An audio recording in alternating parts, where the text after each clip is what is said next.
اعوذ باللہ من الشیطان الرجیم بسم اللہ الرحمن الرحیم۔ میرے معزز سامعین و ناظرین طلبہ السلام علیکم۔ تو آج ہم پڑھیں گے بی ایڈ 1.5 کوڈ 8601 باب نمبر 2 سبق کی منصوبہ بندی اور سوال نمبر آج ہم پڑھیں گے 10۔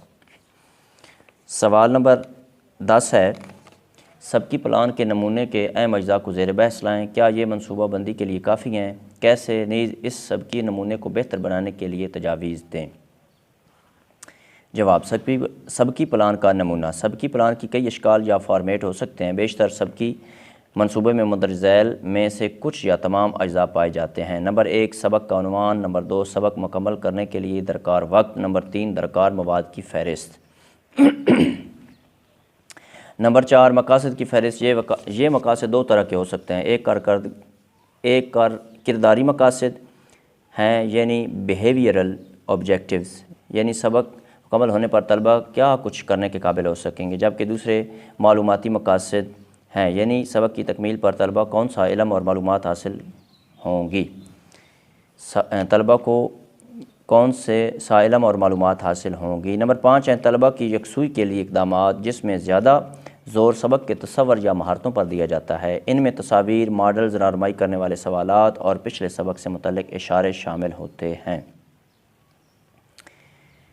یعنی سبق مکمل ہونے پر طلبہ کیا کچھ کرنے کے قابل ہو سکیں گے، جب دوسرے معلوماتی مقاصد یہ ہیں یعنی سبق کی تکمیل پر طلبہ کون سا علم اور معلومات حاصل ہوں گی۔ نمبر 5 ہیں طلبہ کی یکسوئی کے لیے اقدامات، جس میں زیادہ زور سبق کے تصور یا مہارتوں پر دیا جاتا ہے۔ ان میں تصاویر، ماڈلز، رہنمائی کرنے والے سوالات اور پچھلے سبق سے متعلق اشارے شامل ہوتے ہیں۔ نمبر 6 تدریسی ترکیب، یعنی سبق میں شامل واقعات کے تسلسل کا بیان، استاد جو کچھ پڑھاتا ہے اور رہنمائی کے لیے جو انداز اختیار کرتا ہے وہ سب اس میں شامل ہیں۔ اس سے طلبہ نئے نظریات، نئی مہارتیں اور نئے امور سیکھنے کی کوشش کرتے ہیں۔ نمبر 7 ہے آزادانہ مشق، یعنی ایسی مشق جس میں طلبہ از خود اپنے علم اور مہارتوں کی وسعت دیتے ہیں۔ نمبر 8 ہے خلاصہ، جس میں استاد پیش کیے جانے والے سبق اور بحث کو سمیٹتا ہے اور طلبہ کے سوالوں کے جواب دیتا ہے۔ نمبر 9 جائزے کی تراکیب، یعنی سکھائی جانے والی مہارتوں پر طلبہ کو کتنا عبور حاصل ہوا ہے کو پرکھنا۔ اس میں سوالات بھی پوچھے جا سکتے ہیں اور کوئی سرگرمی انجام دینے کو بھی کہا جا سکتا ہے۔ نمبر 10 ہے تجزیاتی ترکیب، یعنی استاد کا سبق پر غور کرنا کہ آیا طے شدہ تعلیمی مقاصد حاصل ہوئے ہیں یا نہیں اور مزید بہتری لانے کے لیے کیا کچھ کرنے کی ضرورت ہے۔ نمبر 11 ہے یعنی تسلسل، یعنی اگلے سبق کی جانب بڑھنے کے لیے نئے اور پرانے تصورات کے درمیان تعلم قائم کرنا۔ سبکی منصوبہ بندی کے نمونے کی بہتری کے لیے تجاویز۔ سبق کی منصوبہ بندی کی ابتدا نصاب سے ہوتی ہے۔ معلمین نصاب کی مدد سے تدریسی مقاصد، نفس مضمون اور امدادی اشیاء اور مختلف تدریسی سرگرمیوں سے متعلق آگاہی حاصل کرتے ہیں۔ سبق کی منصوبہ بندی کی مدد سے نصاب کے ڈھانچے کو کلاس کے تقاضوں کے مطابق ڈھالا جاتا ہے۔ سبق کی منصوبہ بندی اپنی حدود میں جامع اور مکمل ہونی چاہیے۔ ایک کامیاب سبق کی منصوبہ بندی میں مندرجہ ذیل باتوں کا خیال رکھنا چاہیے۔ نمبر 1 سبق میں مؤثر آمادگی موجود ہونی چاہیے۔ سبق کی منصوبہ بندی میں سب سے پہلے اس بات کا خیال رکھنا چاہیے کہ جن طلبہ کو سبق پڑھانا ہے وہ سبق سیکھنے کے لیے ہر لحاظ سے تیار یا آمادہ ہوں۔ اس سلسلے میں استاد کے ان باتوں کا تعین کرنا ہے جن کی مدد سے ابتدا ہی سے طلبہ کی توجہ سبق کی طرف مبذول ہو جائے۔ طلبہ میں اگر سبق سے متعلق شوق اور تجسس پیدا ہو گیا ہے تو وہ پوری توجہ اور انہماک سے سبق کو سیکھیں گے۔ سبق سے متعلق آمادگی پیدا کرنے کے لیے مؤثر سوالات یا امدادی اشیاء وغیرہ کا استعمال کیا جاتا ہے۔ بعض اساتذہ آمادگی سے یہ مراد لیتے ہیں کہ طلبہ سے متعلقہ سبق کا عنوان اخذ کروایا جائے، لیکن در حقیقت آمادگی سے مراد یہ ہے کہ طلبہ کو متعلقہ سبق سیکھنے کے لیے مکمل طور سے تیار کیا جائے۔ نئے عنوان سے آگاہ ہو کر طلبہ کے دل میں سبق سے متعلق شوق، دلچسپی اور جوش پیدا ہوتا ہے اور وہ سبق کے اختتام تک اس کی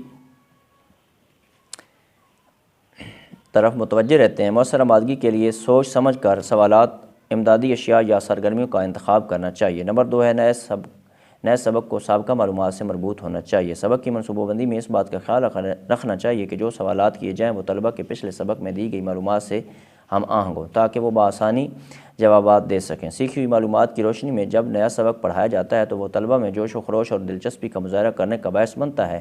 اس کے برعکس اگر ایسے سوالات کیے جاتے ہیں جن کے جوابات وہ اپنی سابقہ معلومات کی مدد سے نہیں دے سکتے تو تمام طلبہ عدم دلچسپی کا اظہار کرتے ہیں اور تدریسی عمل ناکام ہو جاتا ہے۔ نئے سبق کو سابقہ معلومات سے مربوط رکھنے کا ایک فائدہ یہ بھی ہوتا ہے کہ تدریسی عمل میں تسلسل پیدا ہو جاتا ہے۔ نمبر 3 سبق کو طلبہ کے نفسیاتی تقاضوں کا حامل ہونا چاہیے۔ اب اگر سبق میں طلبہ کے نفسیاتی تقاضوں مثلا ان کی دلچسپیوں اور رجحانات کا خیال نہیں رکھا گیا تو سبق ناکام اور غیر مؤثر ہو جائے گا۔ اس سلسلے میں مختلف امدادی اشیاء کا استعمال کرنے سے طلبہ پر تدریس کے خوشگوار اثرات مرتب ہوتے ہیں اور ان کے سیکھنے کا عمل تیز تر ہو جاتا ہے۔ تدریس کے دوران طلبہ کی ہمت افزائی بھی ضروری ہے اور ان کو خود عملی اور خود اظہارگی کے مواقع بھی فراہم کیے جانے چاہئیں۔ بلا وجہ کی ڈانٹ یا جبر و تشدد سے سبق سیکھنے کے عمل میں رکاوٹ پیدا ہوتی ہے اور منصوبہ بندی ناکام ہو جاتی ہے۔ نمبر 4، سبق کی منصوبہ بندی میں تدریسی مقاصد واضح ہونے چاہئیں۔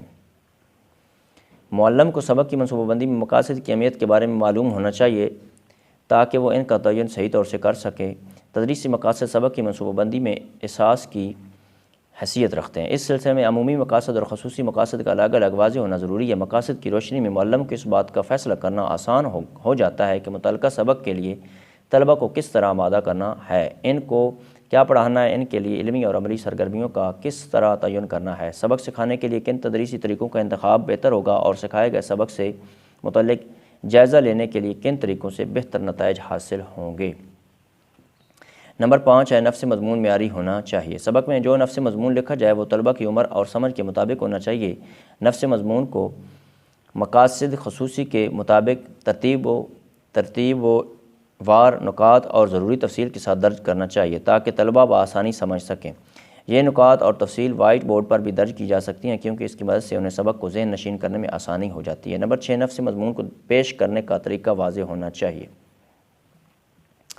نفس مضمون میں دیے گئے مواد کو کلاس میں سکھانے کے لیے کے طریقے اور ٹیکنیک کی وضاحت ہونی چاہیے۔ پورا نفس مضمون پڑھانے کے لیے اساتذہ کی مختلف سرگرمیاں ہوتی ہیں، مثلا کہیں وہ زبانی وضاحتیں کرتے ہیں یا عملی کام کا مظاہرہ کرتے ہیں یا پھر بلیک بورڈ اور دیگر امدادی اشیاء کا استعمال کرتے ہیں۔ نفس مضمون کے مختلف نکات کو کلاس میں پیش کرنے کے لیے مختلف طریقوں کی وضاحت سبق کی منصوبہ بندی میں موجود ہونی چاہیے۔ نمبر 7 ہے سبق کے دوران اور سبق کے اختتام پر طلبہ کے تعلم کا جائزہ لینے کے طریقوں کی وضاحت ہونی چاہیے۔ سبق سکھانے کے دوران اور آخر میں تعلم کا جائزہ لینے کے لیے سوالات کا استعمال بہتر رہتا ہے، اس لیے سبق کے دوران جو سوالات تحریر کیے جائیں وہ مختصراً اور فکر انگیز ہونے چاہئیں، جبکہ سبق کے خاتمے پر جائزہ کے سوالات پورے سبق پر محیط ہونے چاہئیں جن سے یہ اندازہ ہو سکے کہ طلبہ نے سبق سے متعلق کتنا علم حاصل کیا ہے اور کیا نتائج اخذ کیے ہیں۔ جائزے کو مؤثر بنانے کے لیے سبق کی مشق بھی ضروری ہے، چنانچہ طلبہ کے لیے گھر کے کام کی بھی منصوبہ بندی میں وضاحت ہونا لازمی ہے۔